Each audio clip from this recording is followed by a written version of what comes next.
anfusan huwa khalaqaha, hizo roho ni zake mwenyewe Allah, yeye ndo aliyeziumba. Hawa kawaumba, kawatilia na roho zake mwenyewe. Wamekuja duniani hawana chochote, hizo mali Allah kawaandalia kwa rehema zake, wanapata mali zake mwenyewe Allah. Alafu pia akawaambia, ninanunua mali zenu na roho zenu. Kwa hiyo angalia ukarimu wa Allah kwa nafsi za binadamu. Anfusan huwa khalaqaha, hizi roho za wanadamu yeye Allah ndiye aliyeziumba, ni zake mwenyewe, na wakati wote akihitaji huchukua. Wa amwalan, na hizi mali ambazo wanadamu wanamiliki, huwa razaqaha, yeye ndiyo aliyeziruzuku hizo nafsi mali. Anakuja hapa duniani mtu hana chochote, hata akili hana, Allah amempa kila kitu. Thumma wahabaha lahum, halafu hivi vitu Allah mwenyewe ndiye aliyewatunukia, kawagaia, hakuna gharama wanalipa. Thumma, halafu baada ya kuwagaia waja wake hivyo vitu, ishtaraha minhum bihadha thaman, Allah mwenyewe aliyewagaia anavinunua vitu vyake mwenyewe kwa thamani kubwa kama hiyo, alghali, tena ni thamani ghali. Ishtaraha minhum, Allah ananunua roho za watu na mali za watu kutoka kwao hao watu, bihadha thamani alghali, kwa thamani ghali kubwa kama hiyo. Fa innaha, kwa hakika, la safaqatun rabihatun, wa qala ba'dhum, kwa hakika hii ni biashara yenye faida kubwa. Wenye kufanya biashara hii yani inawatoa kwa kiwango cha juu. Wa qala ba'dhum, wamesema baadhi yao waumini, nahika an ba'il ba'i' fihi almu'mini, ikutoshe hiyo biashara ambayo waumini wameingia nayo mkataba na Mola wao.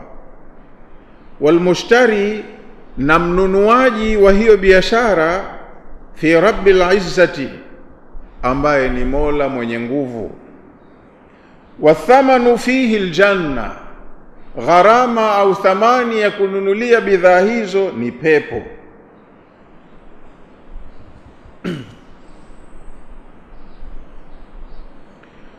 Wa alsaka fihi alkutub as-samawiyya, halafu biashara yenyewe haikufanywa kienyeji, imewekwa kumbukumbu zake, taarifa zake kwenye kitabu kilichotoka mbinguni, yani inasomwa mpaka kitakuja kiyama.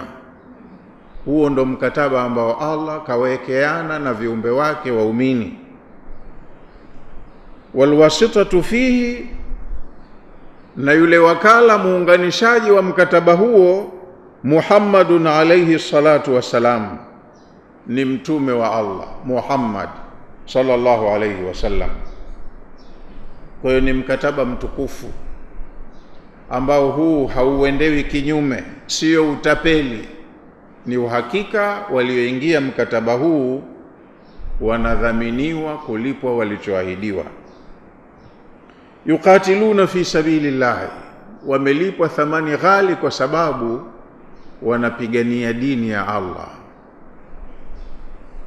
Tena sio wanapigana tu kwa show, kujionyesha.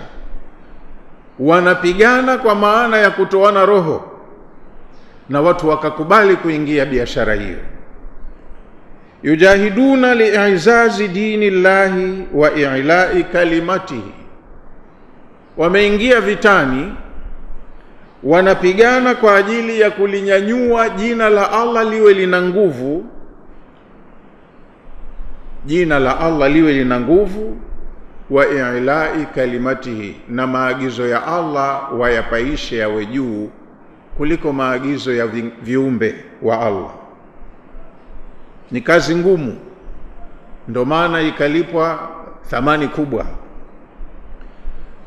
Katika kupigana kwao huku kulitukuza jina la Allah na maneno yake, fayaktuluna wa yuktaluna, wako ambao wanaua wakarudi salama au wakajeruhiwa kidogo, na wako ambao wanauawa wakapoteza roho zao kabisa, lakini wanapoteza roho zao kwa ajili ya Allah.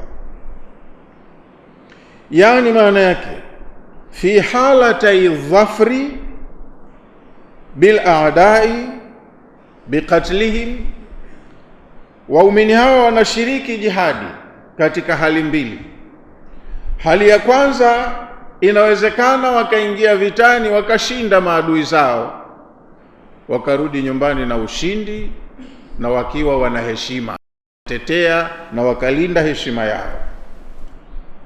Awil istishhadi, au hali ya pili, wanaweza kushiriki vita wakauawa wakawa mashahidi, wasirudi nyumbani. Yote mawili yanaweza yakatokezea, maana ndiyo vita.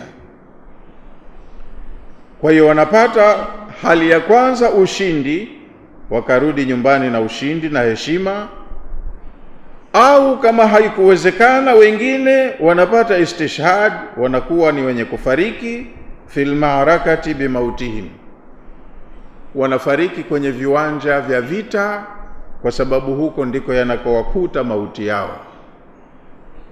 Kwa hiyo hawa Allah amewawekea dhamana, wanaenda zao janna moja kwa moja. Wa'adan alayhi haqqan, hii ni ahadi ya kweli, amejikomiti Allah mwenyewe ataitekeleza ahadi hii. Wa'adahum bihi al-maula wa'dan qati'an, Mola wetu amewaahidi waja wake hawa ahadi ambayo hatoiendea kinyume, ahadi ya kweli, atawalipa vizuri tu. Na ahadi hii sio ngeni kwamba ndio imekuja mpya hivi juzi juzi tu. Fi Taurati wal Injili wal Qur'ani, ipo hii tangu kwenye vitabu vilivyotangulia. Taurati ni kitabu alichopewa Nabii Musa. Nabii Musa naye alipigana vita sana, kwa hiyo kapoteza watu wengine, waliuawa mashahidi, na wengine wakashinda na heshima ya dini ikaja juu na wakaweza kutawala. Na kwenye Injili nayo imekaririwa ahadi hii, kitabu alichopewa Nabii Isa, ingawaje Nabii Isa yeye hakufanikiwa kuingia kwenye vita, hakuwa na wafuasi wengi, kwa hiyo hakuweza kuunda jeshi na akapigana vita. Yeye alikuwa kazidiwa nguvu kama alivyokuwa Nabii Nuh alayhi salam.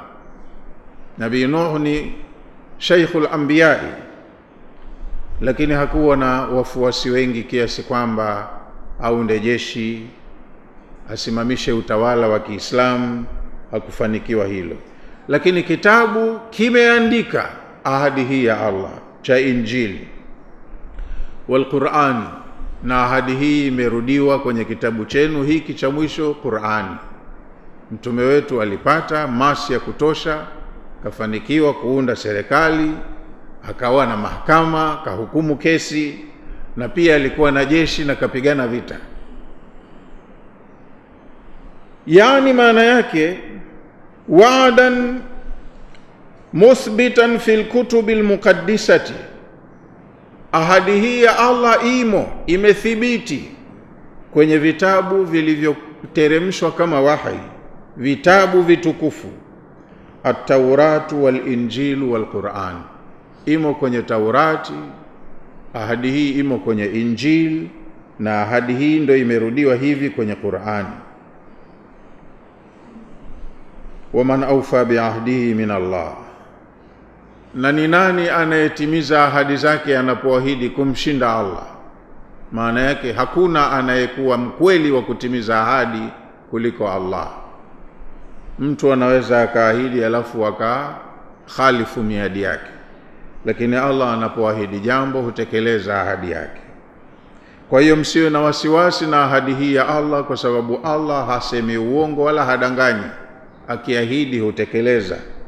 Waman awfa biahdihi min Allah, alistifhamu inkariyun, pameulizwa swali lakini maana yake ni kukataa.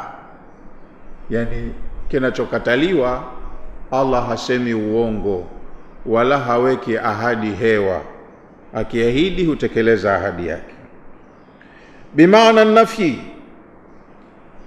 Istifhamu inkariyun bimaana nafi, suala linakataa, kinachokataliwa. Allah hadanganyi, akiahidi hutekeleza ahadi yake.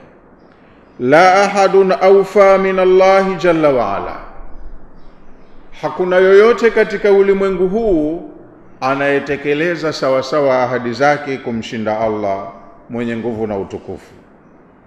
Qala Zamakhshari, amesema Zamakhshari, lianna ikhlafa almiadi qabihun, kwa sababu kuweka miadi halafu ukakhalifu miadi yako ni jambo la aibu, baya, ovu, na Allah hafanyi aibu wala hafanyi mabaya wala maovu.